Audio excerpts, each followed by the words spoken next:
Blastoise deserves to be what Charizard is today. It simply isn't right that he was robbed of all his fame and glory by this stupid dragon.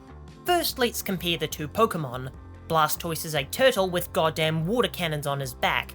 This is pure 90s genius, combining two things that are cool and then fusing them together to create something badass. It's the exact same logic behind the Ninja Turtles. Blastoise is also one of the only Pokemon that straight up has guns. Not guns disguised as part of its physiology, but real incongruent guns sticking out of its back. This is something Pokemon would never do today because they've gone Now let's talk about Charizard. It's a dragon combined with nothing. It's just a regular dragon.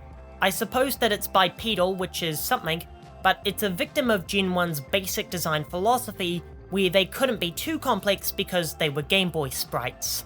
I'm not knocking the Gen 1 designs here, but Pokemon like Gengar and Clefable definitely still resemble abstract shapes that you would put on a black and green screen. And when I said that it's fair that Charizard is unique because of its bipedal design, that would only be if you didn't already have one in the same generation. That's right, Charizard is just edgy Dragonite, and he's not even a real dragon type. You might be thinking, well, what about Venusaur? He's also a combination of two ideas, which makes him more unique than Charizard, and that's true.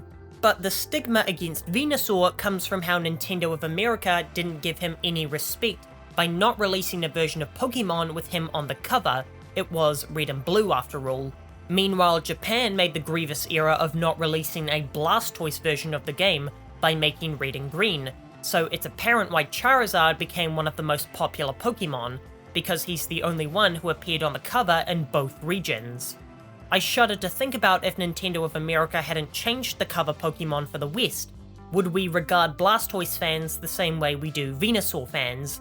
It's a bit eye-opening to realize that the stigma against Venusaur originates from something as basic as him not being on the cover. But there's more reasons why Blastoise should have never been snubbed of his fame. He's the only Gen 1 starter Pokemon that stuck by his original typing and never needed a second type to help him competitively.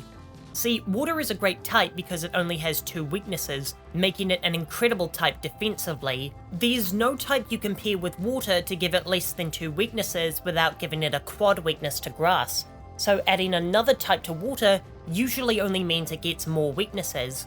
When combined with Blastoise's incredibly defensive stats and decent attack stats, it makes him far more competitively viable than Charizard. Or at least it would if people didn't stupidly fawn over Charizard, which caused Game Freak to keep buffing it so people could keep using their favourite Pokemon. Both Mega and Gigantamax Charizard blow their Blastoise equivalents out of the water with their abilities and G-Max move. As Charizard continued to grow in popularity, Game Freak even began buffing regular Charizard with moves like Solar Beam to combine with Mega Charizard's Drought ability. That doesn't even make sense from a design perspective. It's just a blatant buff because Charizard is more popular. It would even make sense to give Blastoise Fire Blast because it literally has cannons on its back, but you won't ever see that happen because Blastoise isn't the favourite child. It's like Charizard is the objectively worst Pokemon, but because of favoritism they keep buffing it when Blastoise gets left behind despite being better. So we've discussed why Blastoise should have been cooler to kids from a design perspective, but Game Freak gave Charizard more love with the cover art, and it should have been more relevant competitively, but Game Freak gave more love to Charizard with the Megas and G-Maxing. But there's one final reason that Blastoise should have been more successful that Nintendo refuses to capitalize on. Blastoise should theoretically have the best shiny form of all time. See, I think Game Freak should be willing to have a good look at some shiny Pokemon designs and redo them. I mean, imagine if shiny Gengar looked like shiny Mega Gengar. And if we could redesign shiny Blastoise, then we should make him into a Bowser Pokemon. It's pure genius. Look at the alternate colors in Super Smash Bros. There are so many alternates that are clever references to other games, like how Incineroar has a Big the Cat skin. And a Bowser-themed Blastoise shiny would be incredible.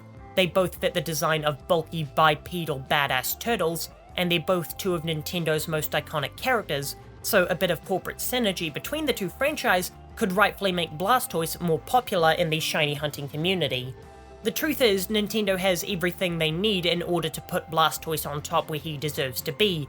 give him Fire Blast for coverage and Thunder to synergize with his Rain Dish ability, fairly balance Charizard when the next gimmick form comes around, and redesign his shiny to be Bowser.